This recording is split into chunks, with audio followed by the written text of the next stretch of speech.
on. They are also very temperature sensitive as to their activity.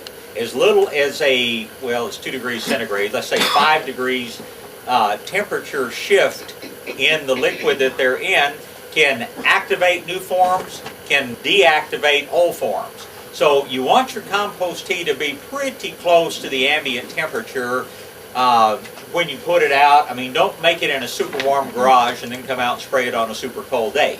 You're not going to hurt anything, but you're not really going to get all the benefits that you might from it. We always brew our tea in an outdoor area. Our tea's been brewing since, early yesterday morning, because pretty much what they found, the ideal time for the greatest diversity of microbial life is, what do we still say, 24 to 72 hours? Yeah, 24 to 78 maybe, but I don't know, I could 36 hours seems pretty good, unless you've got a awful, some of the machines that roil the water instead of actually aerate it take longer. There's a couple of them that laminate the water, and it takes a little longer. If it looks like a choppy sea, you've got too much movement in there. If it looks like a pot sitting on the stove with just a light boil with lots of air bubbles going through it, that's what we're really looking for. Now, how many different kinds of microbes are you going to have? That's going to depend on how good the compost that you started with was. And people always, ask what makes a really good compost. My answer, and I'll let Bruce give you what he thinks, but my answer is the more different things that went into making the compost, the better the compost is going to be. It's why I'm not crazy about what I call single source compost products like cotton burr compost. What you're going to get in that is basically the bugs, as Bruce calls them, that break down cotton burrs. What is a really good compost? Well, a bulk compost, my favorite, is still the stuff they make out at New Earth, because they put about 20 different feedstocks in there. I mean, everything from paunch manure from the slaughterhouse to 10 different kinds of old ice cream, and just basically anything organic, anything that was once alive will break down and make compost. I do not care to put any biosolids material into my compost. Manures I have no problem with, fish hydrolysate, and I'll let Bruce tell you a little bit about all the different things we put in to stimulate. But I would like to see us using a compost that is made from the largest number of feedstocks possible, because that's going to give us the greatest number of different kinds of microbes in there. If you're buying compost in a bag, I still think Drumgool's Revitalizer compost is probably the best.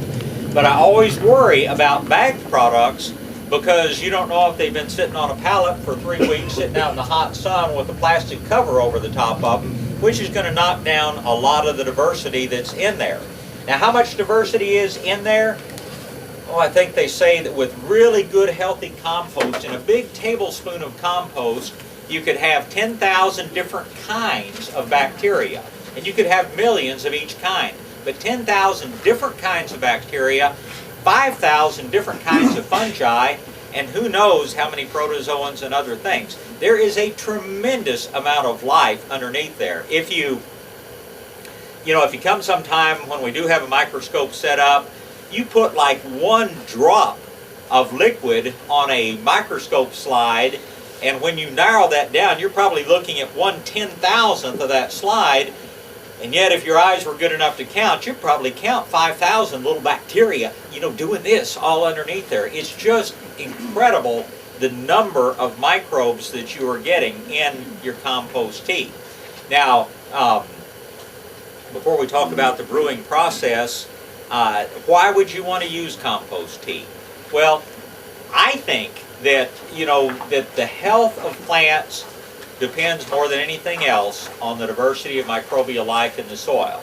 The structure of your soil, whether it's hard panned to where no water soaks in, or whether it's nice and open where you get plenty of oxygen when it takes up the rainfall when it comes down, that is largely due not so much to the structure of the soil, but due to the microbial life that is in there. They do something that we call flocculating the soil. And the greatest source of organic material in the soil, everybody thinks it's something you can see, thinks it's compost you mixed in and dead roots and things like that. The greatest builders of organic material in the soil are bacteria, things that you can't see at all. Let me say a little bit about it before we go off the compost. Yeah. I still think personally that the best compost in the world is one you make on your property. If you'll put your diversity in there, I use plants that I've grown, the kind of plants I want. I actually have my own wood pile, so I've got a fungal source of my own from right where I am. He has his own buzzard, so you have know my what own you're going to vulture. get. A buzzard in there. I hate to think about that. She drags up things that I can throw in there. But I really do. I use my own as much as possible. There are great other compost out there, but as years go by and you build up this, what I want on my property, I find it more and more important that I use my products. One thing that we didn't bring up is some great compost, but I really do think that worm castings are a real benefit. If they're good worm castings that haven't been overheated, that haven't been abused, they're one of the magic things to be added to your basic compost. But look for your own local stuff first. I take some of the plants out of my garden, I take some of my own weeds, of course all my own, those of you who don't know, I don't even own a septic system. I have my own composting toilet. So I have everything goes back for a use. And it's good to have it off your property. It really is. You can build your own, if you've got a little corner to do it, get your compost pile going, make yourself some really, really good. If you need extra, you don't have enough, go get a revitalizer, or what do you say, New Earth? New Earth. I think he just bought a guy in, we talked about that. Conroe, yeah. Bought a guy in Conroe that was, according to Elaine Ingham at that day, 2 years ago, we did the show with her, had the best compost she had ever tested to make tea out of, and now they own that formula and everything, so it's probably going to be a pretty good compost use. But when would you want to use compost tea? Well, if your soil has been chemically treated with fertilizers and or pesticides of any sort, you have killed out an awful lot of life in the soil. If your soil has been repeatedly fertilized with chemical fertilizers, you have burned a lot of the organic material out of the soil, and that organic material is what the microbes rely on to live. That's their energy source. The way bacteria and fungi create the energy that they need to live is by breaking carbon bonds in the organic material in the soil. In the Rio Grande Valley, for instance, 60 years ago, the soils down there were 4.5 to 6.5% organic material. Today they are less than 1/2%. And all of our yards for years, all of us, me included, put chemical fertilizer on our yard because we didn't know any different. Bruce might not have, he's smarter than I am and he's been doing it longer. Too lazy. We've done a lot of things to kill off the good life in the soil.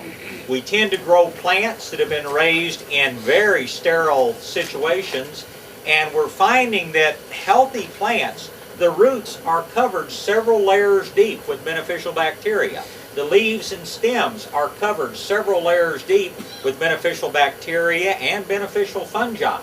But according the gospel according to A&M and the Extension Service and everything else says spray everything you can find, kill everything you can find. And by the way, if you really want to create an unhealthy condition, keep washing your hands with that antibacterial soap.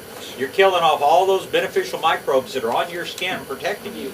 And a lot of the sickest people out there, and the people with the biggest skin problems, are the ones that have killed off all the natural life that's living on your skin. And that's in effect what we do with our plants and what we do with the environment that we live in. There's a great study of kids that are raised with pets. The percentage of asthmas and other things they get are way lower than those that are kept sterile. They call it the hygiene theory. Your kid ought to eat a little dirt once in a while. Ought to sleep on the dog once in a while. I mean, it really is healthier for them down the road when they start intermingling with other kids and start in school. There's some good studies that show that it really is healthy.